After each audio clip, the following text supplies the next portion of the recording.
the first crack that everyone ignored. Chaos never arrives with sirens. It starts with silence, the kind you don't notice until it's already too late. A broken window, a cracked step, a vandalized wall. Something so small, your mind quietly dismisses it. But environments behave like people. They remember their wounds. The broken window theory wasn't created to explain crime. It was created to explain permission. A single broken window does something dangerous. It whispers to everyone who passes by, order doesn't live here anymore. People don't fear destruction. They fear the moment destruction feels normal. If your chest tightened just now, it's because you've walked past something broken and felt nothing. That numbness is the first symptom of collapse. And the truth is brutal. Neighborhoods don't fall apart because of crime. They fall apart because people stop believing they're worth protecting. Number 10. The window no one fixed. He passed the broken window every day. At first he noticed it, the sharp edges, the fractured glass, the cold breeze slipping through. But by the third day, it was background noise. By the fifth, it was invisible. And on the seventh day, someone else outed a crock. That's how disorder spreads, not through crime, but through imitation. The brain sees a broken environment and concludes that rules no longer apply. Human trigger. When people see neglect, they behave accordingly. Emotion shift. Recognition to unease. You didn't ignore the broken window. You learned from it. Number 9. The first act of permission. A man walked by with a marker, a simple, casual swipe on the wall. A tag, a symbol, barely noticeable. He wouldn't have done it if the window had been fixed, but something inside him whispered, "No one cares." Small acts of disorder become invitations, not because people are evil, but because the environment tells them what is allowed. This is signal crime, the moment one violation signals that more violations are safe. Human trigger. People push boundaries only where boundaries have already been ignored. Emotions shift, unease to suspicion. Disorder didn't begin with bad people. It began with good people assuming someone else would handle it.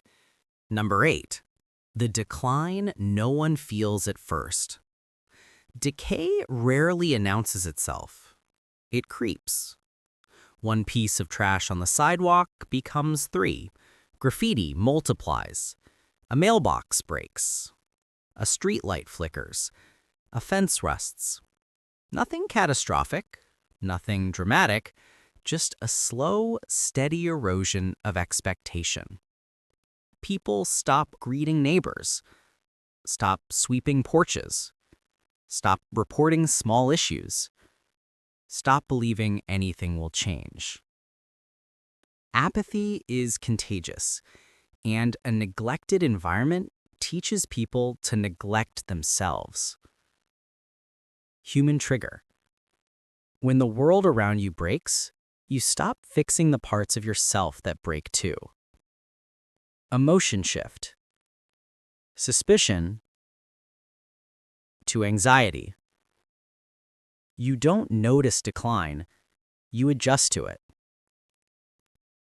Number 7. The first stranger who doesn't belong. In stable neighborhoods, strangers stick out. People look, people question, people intervene. But once disorder sets in, strangers blend in effortlessly. He saw a man checking door handles, a woman watching homes too carefully, teenagers lingering at odd hours.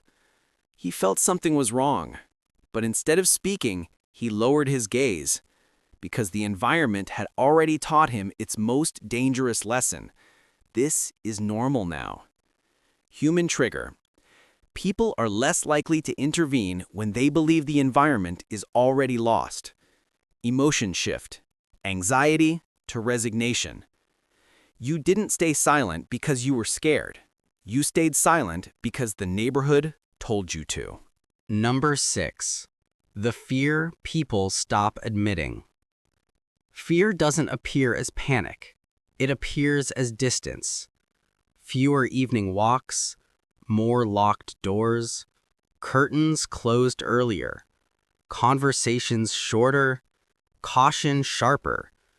He noticed his neighbors rushing from cars to houses like shadows avoiding light, not because danger was present, but because danger had become plausible. This is perceived disorder. The belief that something will happen is enough to change behavior, even if nothing has happened yet. Human trigger. Fear reshapes environments long before crime does. Emotion shift. Resignation to dread. You didn't feel unsafe because of danger. You felt unsafe because no one believed you were safe. Number 5. The first crime that feels inevitable. When the first real crime happens, people aren't shocked. They're resigned. A stolen bike, a smashed mailbox, a break-in, something small yet devastating. He told himself it was bound to happen, and that sentence was the moment his neighborhood truly collapsed. Crime isn't the cause of chaos. Acceptance is. Human trigger. When people believe crime is inevitable, it becomes self-fulfilling. Emotion shift. Dread to emptiness. You didn't lose safety. You lost the belief that safety was possible. Number 4. The silence that feeds the spiral. The neighborhood meeting had 10 chairs. Only 3 were filled. People stopped reporting problems, stopped complaining, stopped hoping. Silence became the language of the community. Not because they didn't care, but because they believed their voices no longer mattered. Authority collapses not from rebellion, but from quiet surrender. Human trigger. A neglected environment teaches people to neglect their responsibility to it. Emotion shift. Emptiness to helplessness. You weren't ignored, you gave up speaking. Number 3. The day the good people leave. He saw the moving truck. Then another. Then another. People who once held the neighborhood together packed their lives into cardboard boxes and chose survival over nostalgia. Good people don't abandon places. They abandon hopelessness. When they leave, what remains isn't crime. It's a vacuum. And vacuums attract exactly the kind of chaos that neighborhoods aren't built to survive. Human trigger. Stability collapses when those who care leave faster than those who destroy. Emotion shift. Helplessness to collapse. The neighborhood didn't fail you. It ran out of people who believed in it. Number 2. The moment disorder becomes identity. There is a moment when a neighborhood stops fighting decay and starts embodying it. Trash isn't an issue, it's part of the landscape. Graffiti isn't vandalism, it's decoration. Broken windows aren't warnings, they're landmarks. People stop saying, "This used to be a nice place," and start saying, "It is what it is." Once decay becomes identity, recovery becomes impossible. Human trigger. Environment shapes identity faster than identity shapes environment. Emotion shift. Collapse to numbness. You didn't adapt to the chaos adapted you. Number 1. When a broken window becomes a broken community. The final stage isn't crime. It isn't violence. It isn't destruction. It's indifference. A child asked, Why doesn't anyone fix the window? No one answered. Not because they didn't know, but because they no longer believed it mattered. A broken window becomes a broken belief, becomes a broken society. And the most chilling part? Collapse never feels dramatic. It feels gradual, reasonable, normal.